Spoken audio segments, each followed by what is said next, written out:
There's a new push to ban classic cars. Here we go again. The state of California is taking away our freedoms. They are looking seriously at instituting or allowing local governments to institute zero-emission zones in the near future.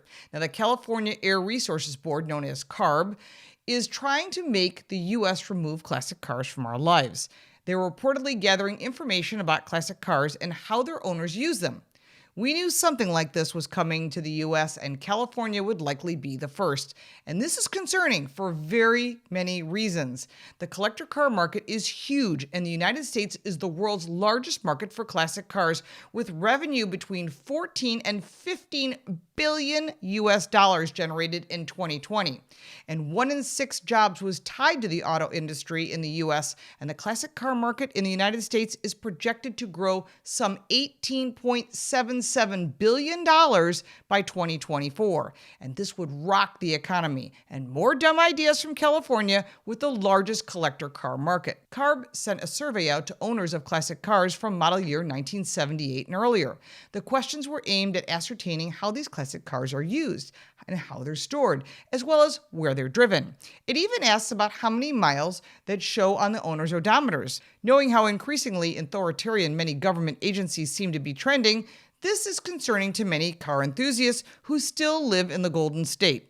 California is looking to restrict travel for classic cars, according to a recent report at the Automotive Wire. The state of California is looking at instituting zero-emission zones, which would be similar to the ultra-low emission zones, or ULEZ, seen in London's boroughs in the United Kingdom, with plate readers fining drivers for these violations. California is arguably the epicenter for cool car culture, with many legendary brands, builders, and other hobbyists emerging from the state. That all emerged at a time when individual expression, not institutionalization or suppression of expression, reigned supreme. Unfortunately, that looks to be going the way of the dodo bird before long. And California car culture isn't what it used to be, but it's still pretty amazing. However, moves like this could accelerate the current downward trajectory.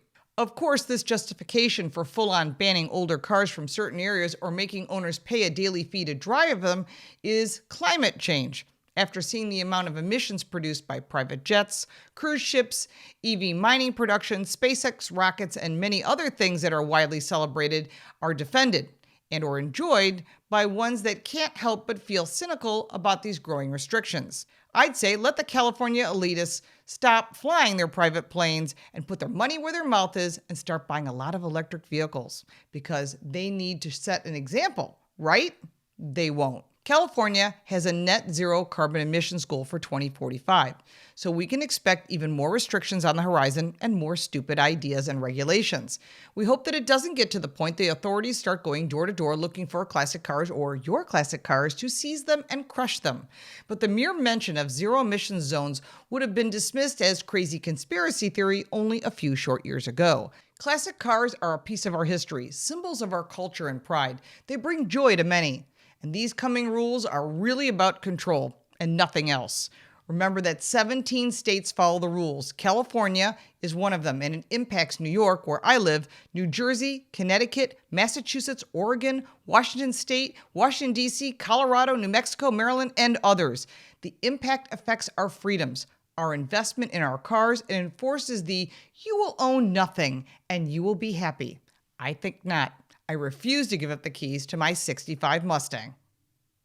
If you like this video, give it a like and subscribe for more videos like this, and check out our car review channel, Car Smarts. You can support me by buying me a cup of coffee, and if you want even more content, check out the links in the description. I'm Lauren Fix. Thank you so much for watching.